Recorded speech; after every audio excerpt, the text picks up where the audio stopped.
나의 하나님, 내 원수들에게서 나를 구원해 주시고 나를 치려고 일어서는 자들에게서 나를 지켜 주십시오. 악을 지어내는 자들로부터 나를 구해 주시고 피 흘리기를 좋아하는 자들에게서 나를 건져 주십시오. 그들이 내 목숨을 노리고 매복해 있습니다. 강한 자들이 나를 치려고 모여듭니다. 그러나 주님, 나에게 허물이 있는 것도 아니요 나에게 큰 죄가 있는 것도 아닙니다.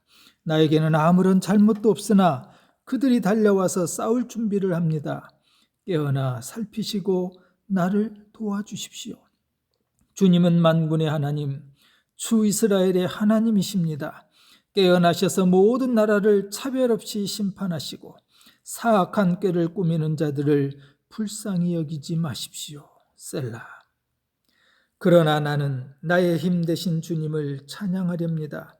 내가 재난을 당할 때에 주님은 나의 요새, 나의 피난처가 되어주시기에 아침마다 주님의 한결같은 사랑을 노래하렵니다. 나의 힘이신 주님, 내가 주님을 찬양하렵니다. 하나님은 내가 피할 요새 나를 한결같이 사랑하시는 분. 싱싱하고 생기 가득한 녹음이 짙어지는 계절이 시작되었습니다. 녹음을 표준 국어 대사전에서는 이렇게 정의합니다. 푸른 잎이 우거진 나무나 숲을 또는 그 나무의 그늘. 녹음의 한자가 초록빛 녹의 그늘음으로 되어 있습니다. 푸르름이 가득하다는 의미를 녹만이나 녹풍으로 표현하지 않고 그 그늘의 의미를 담은 녹음으로 표현한 데는 우리 조상들의 깊은 뜻이 있었던 것 같습니다. 진정한 푸르름은 초록으로만 가득한 것이 아니라 그늘이 함께 있어야 더 찬란하다는 것을 알려주는 것 같습니다. 살다 보니 우리 인생도 그런 것 같습니다. 어려움과 아픔의 상처로 생채기가 나서 고통의 순간을 만나고 돌이켜보면 인생의 그늘이었던 그 고난이 오히려 삶을 찬란하게 만든 유익이었다는 것을 깨닫게도 합니다. 그래서 영성가 헨리 나우에는 사람은 자신의 상처로 다른 사람의 상처를 돌보아야 하는 상처 입은 치유자라고 말하였습니다. 싱싱하고 찬란한 녹음으로 생기 가득한 달, 도종환 시인의 흔들리며 피는 꽃을 소개합니다. 흔들리지 않고 피는 꽃이 어디 있으랴.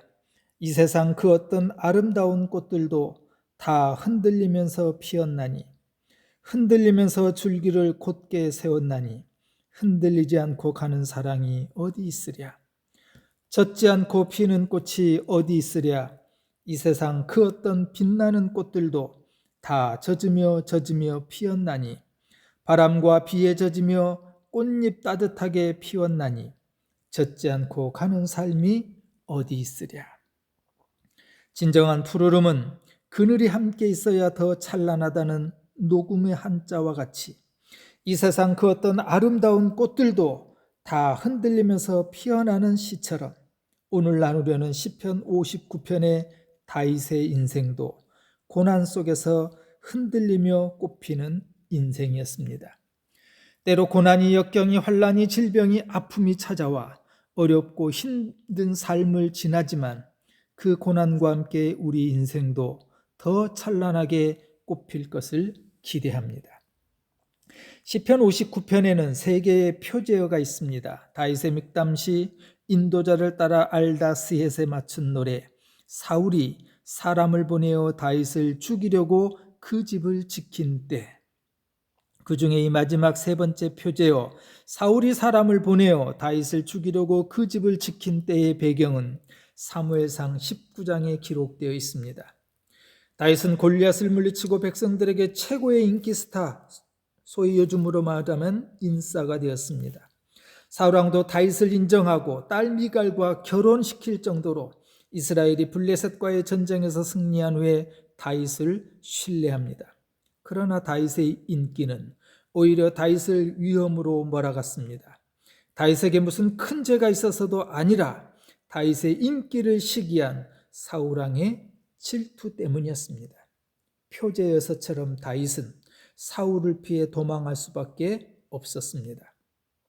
바로 이 59편은 사울을 피해서 도망하면서 하나님께 호소하는 다윗의 노래입니다. 그리고 훗날 이 다윗은 이 고난과 역경과 어려움을 이기고 주님의 마음에 드는 사람이 됩니다.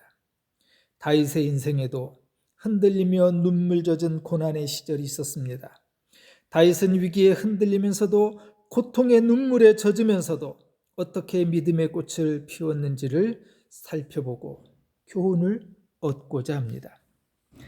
1절에서 8절은 다윗의 호소입니다. 나를 구원해 주시고 지켜 주소서. 다윗은 1절과 2절에 두 번이나 나를 건지시고 라고 할 정도로 어렵고 힘든 상황에 놓여 있었습니다.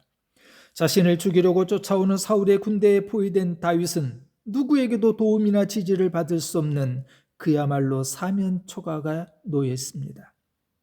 사방으로 꽉 막힌 상황에 다윗은 흔들릴 수밖에 없었습니다. 쫓기는 신사가 된 다윗은 오직 살 길은 하나님의 도우심인 것을 알고 하나님께 이렇게 호소합니다. 나의 하나님, 내 원수들에게서 나를 구원해 주시고 나를 치려고 일어서는 자들에게서 나를 지켜주십시오. 악을 지어내는 자들로부터 나를 구해 주시고 피 흘리기 좋아하는 자들에게서 나를 건져 주십시오. 그들이 내 목숨을 노리고 매복에 있습니다. 강한 자들이 나를 치려고 모여듭니다. 그러나 주님, 나에게 허물이 있는 것도 아니요 나에게 큰 죄가 있는 것도 아닙니다. 다윗이 이렇게 하나님께 호소하는 이유는 흔들리고 있는 자신의 형편을 알아주고 그 위험으로부터 지켜주실 분이 사람이 아니라 세상의 그 어떤 것이 아니라 하나님이시라는 것을 다윗은 알았기 때문입니다. 다윗은 알았습니다. 하나님만이 나를 건져주고 하나님이 아니 나를 지켜줄 것을 분명하게 알았습니다. 그래서 다윗에게 하나님은 언제나 나의 하나님이었습니다. 기도하는 사람이 어떤 사람일까요? 하나님이 어떤 분인지를 아는 사람이 기도합니다. 기도는 하나님을 아는 것으로부터 시작합니다. 하나님을 알 때 우리는 그 하나님을 굳게 믿을 수 있습니다. 이런 믿음이 없이는 기도할 수 없습니다. 믿음 없는 사람도 한두 번 기도의 흉내는 낼 수 있겠지만 끝까지 기도할 수는 없습니다. 하나님을 알고 믿는 사람만이 하나님을 붙잡고 끝까지 하나님께 기도하는 사람입니다.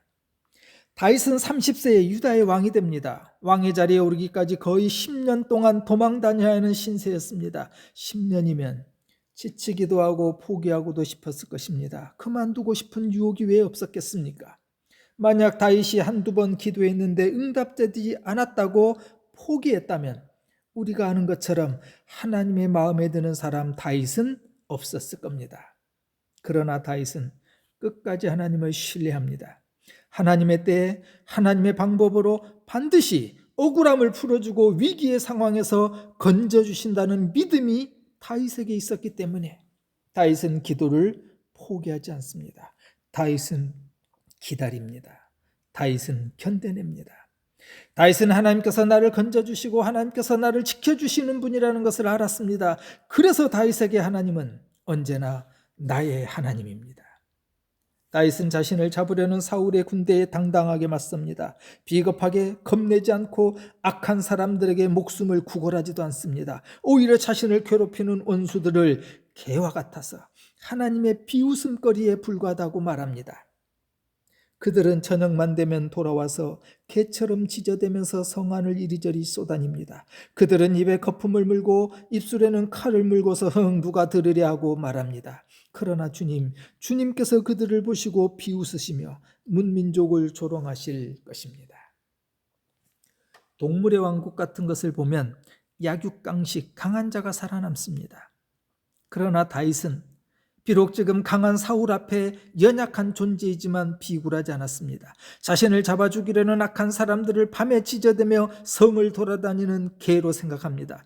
그들은 입에 거품을 물고 다니는 더러운 개와 같아서 하나님께서 비웃으시고 조롱하실 것이라고 말합니다. 흔들리지 않고 피는 꽃이 어디 있으랴. 이 세상 그 어떤 아름다운 꽃들도 다 흔들리면서 피었나니 흔들리면서 줄기를 곧게 세웠나니 흔들리지 않고 가는 사랑이 어디 있으랴.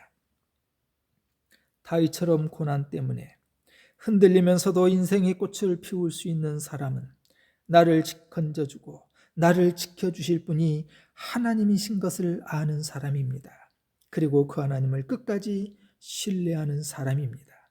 9절부터 마지막 17절까지는 다윗의 기도입니다. 나의 힘이신 주님, 내가 주님을 바라봅니다.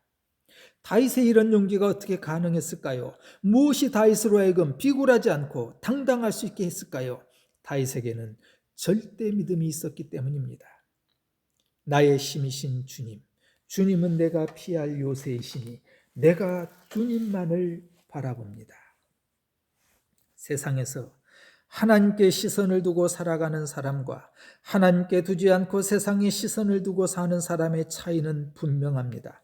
하나님께 시선을 두지만 세상에도 시선을 두고 사는 사람도 마찬가지입니다. 다윗은 하나님을 나의 요새로 나의 힘으로 고백합니다. 그래서 주님만을 바라보겠다고 다짐합니다. 나의 힘이신 주님, 내가 주님만을 바라봅니다.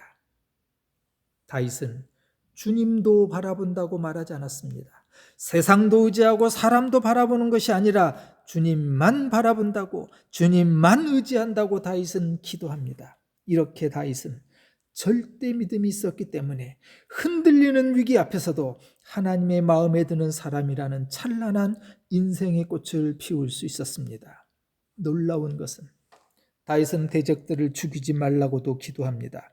그들을 죽이지 마옵소서. 나의 백성이 잊을까나이다. 우리 방패 되신 주여, 주의 능력으로 그들을 흩으시고 낮추소서. 다윗이 자신을 흔들고 있는 대적들을 죽이지는 말라고 기도한 이유가 있었습니다. 대적이 없어지면 행여나 자신이 교만해져서 하나님을 믿지 않을 수 있기 때문이었습니다. 다윗은 하나님이 빠진 평안은 복이 아니라 재앙이라는 것을 알았습니다. 그리고 나서 다윗은 자신을 흔들고 있는 대적들의 죄를 12절 이하에서 고발합니다. 죄로 가득한 대적들을 주님께서 멸하여 주시라고 기도합니다. 죄가 그들의 입에 있고 그들의 입술에서 나오는 말은 모두 죄로 가득 찼습니다. 주님의 진노로 그들을 멸하여 주십시오. 하나도 남김없이 멸하여 주십시오. 뿌린 대로 거둔다는 속담과 같이 대적들은 그들의 입술로 내뱉은 말과 행위 때문에 주님의 진노가 내릴 것이라고 말합니다. 마지막으로 다윗은 자신을 잡아 죽이려는 사울의 공격에 도망다니는 이 상황에서도 오직 주님만을 바라보고 주님을 신뢰하며 주님을 찬양합니다. 그러나 나는 나의 힘 되신 주님을 찬양하렵니다.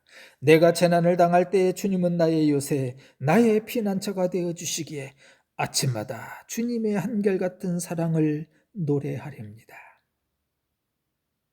나의 힘이신 주님, 내가 주님을 찬양하렵니다.